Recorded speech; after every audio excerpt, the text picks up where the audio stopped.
Hello. Today we're going to do my favorite poem by John Keats, 19th century poet. This was originally written in 1819, published in 1820. It's part of the Romantic movement. Basically, the Romantic movement is when you look back into kind of an idealized past, right? And, rather than looking at industrialization and things like that, you look into the classical past and you kind of romanticize those things. So I'm going to read it and then we'll break it down just a little bit here. Ode on a Grecian Urn. Thou still unravished bride of quietness, thou foster child of silence and slow time, sylvan historian, who canst thus express a flowery tale more sweetly than our rhyme.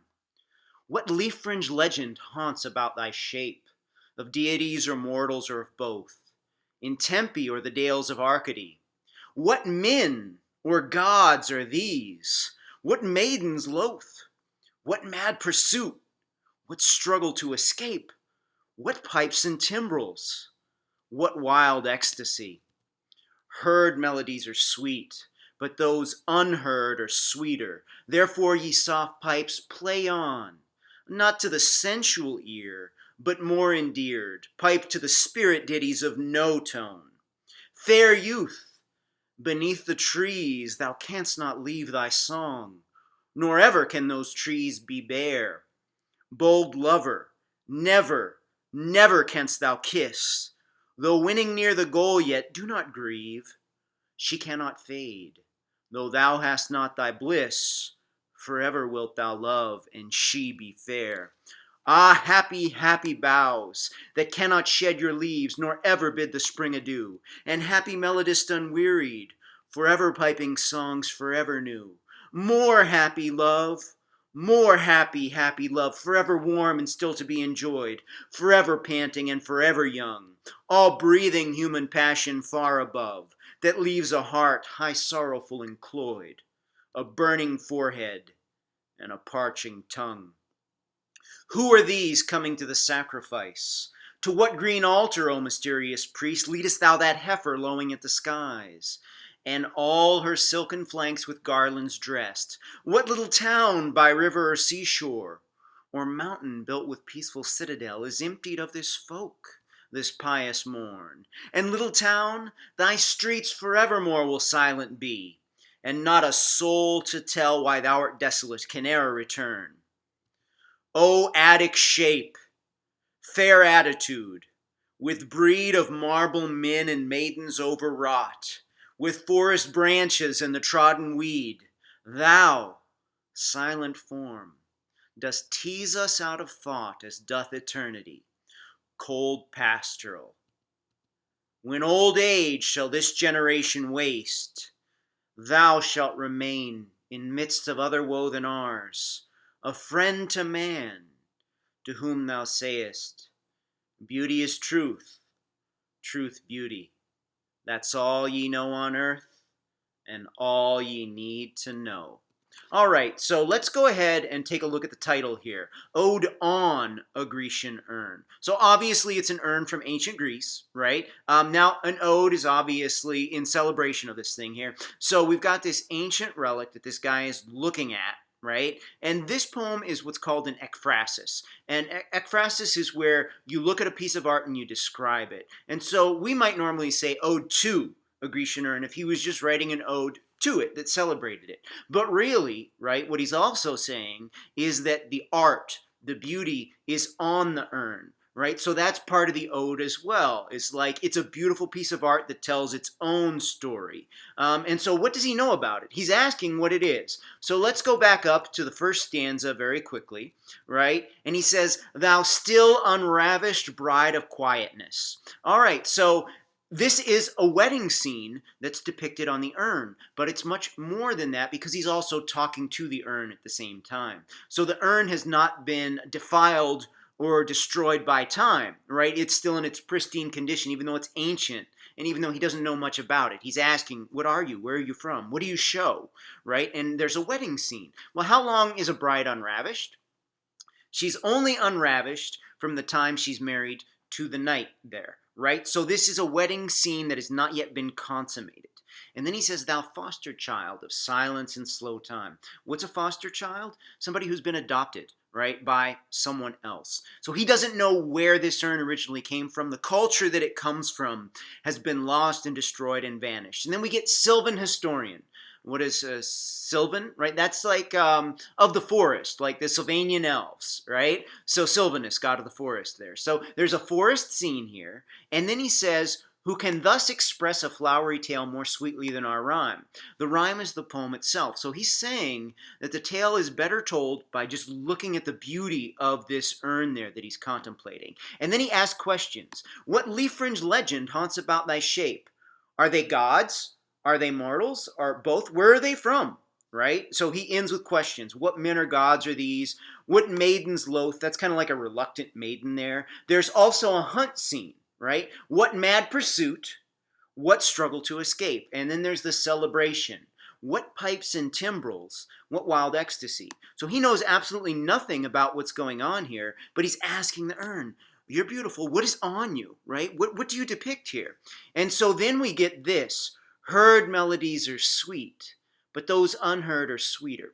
When I'm teaching this in class, I always ask my students, what could this mean that heard melodies are sweet but unheard are sweeter? Well, you're driving in the middle of nowhere before the iPod or whatever. You turn on the radio and only one channel comes through. And it's a song or a music type that you absolutely hate. Like if you can't stand country, if you don't like rap. It's that. What are you going to do? Are you going to suffer there and listen to it? Or are you going to shut it off? Well, this song, since it's not a real song, it can be the perfect song. It can be more perfect than anything that you could imagine, right? And so this heard melodies can be sweet, but those unheard can be absolutely perfect there. Therefore, ye soft pipes, play on, not to the sensual ear, which is the ear of the senses, right? But more endeared. Pipe to the spirit ditties of no tone. So here he's saying that which is not real is better than that which is real. And then he talks to the image there. Fair youth, beneath the trees thou canst not leave thy song, nor ever can those trees be bare. So those trees are captured in bloom there forever, right? They're never going to suffer the indignities of winter and becoming skeletal branches, right? Bold lover, never canst thou kiss, though winning near the goal yet. So here he's talking to the youth, the wedding scene, that is about to kiss the bride, but they can never kiss. Right? But that's okay in this stanza. Do not grieve. She cannot fade, though thou hast not thy bliss. So it's this perfect state of possibility that exists here. Forever wilt thou love and she be fair. She's going to be perfect in that young state that's captured on the urn forever. Ah, happy, happy boughs that cannot shed your leaves, nor ever bid the spring adieu. It's always going to be spring, right? And happy melodist unwearied. He can play forever and never get tired, forever piping songs forever new. More happy love, more happy, happy love, forever warm and still to be enjoyed, forever panting and forever young. Everything on the urn was captured at the perfect moment. It hasn't been weakened by age. It's going to be this way forever. Nothing will ever change. All breathing human passion far above. Because when passion is alive, what does it do? It leaves a heart high, sorrowful, and cloyed. So once you try to find something, you're waiting and waiting for it. You're looking forward to it. You get it. What if it's disappointing, right? Or what if you're like, well, this isn't really what I wanted at all. I thought I wanted it. Cloy is where you try something sweet and then you get sick of it because it's too sweet, right? And what does it do? It leaves you thirsty. A burning forehead and a parching tongue. It's too dry. It doesn't really quench that thirst that you have, right? Okay. And then he shifts to the bigger view. On the urn, you see an image of sacrifice, right? The priest of some god is leading a cow to the altar to sacrifice. Who are these coming to the sacrifice? He doesn't know. To what green altar, O mysterious priest, leadeth thou that heifer lowing at the skies, and all her silken flanks with garlands dressed? And then he says, hey, what town is this? Right? What's that citadel? Why is everybody coming out of the town there? And then, right, all of this is dead. All of this is centuries, eons, millennia gone. It doesn't exist anymore. Little town, thy streets forevermore will silent be, and not a soul to tell why thou art desolate can e'er return. So an urn implies that everything about this civilization is dead. It didn't survive. It's gone. All that's left of it. He doesn't know anything except the fact that there's an urn, there was a wedding, and that those people are dead, and that some of them are probably interred in that urn there. Right? Then we get to this last stanza. So is that depressing? That he knows nothing about it? Everything that you do in life, that it winds up being lost, that it's vanished in amidst eternity there? And so is that bleak and despairing? Or is it something else? And so let's look at this last stanza here. O Attic shape. Attic, okay, that just means from Attis, an island right in Greece there, one of those city-states. Fair attitude, with braid of marble men and maidens overwrought. So here he's just talking about the design, right? The braid, that's an antique form of spelling braid, of men and maidens who are on the urn there. And there's the forest scene with forest branches and the trodden weed. Thou, silent form, it can't really speak, right? Dost tease us out of thought as doth eternity. Cold pastoral. So a pastoral scene is normally warm and welcoming, but this is etched in stone and it's cold. And let's hear this final message that the urn has for us.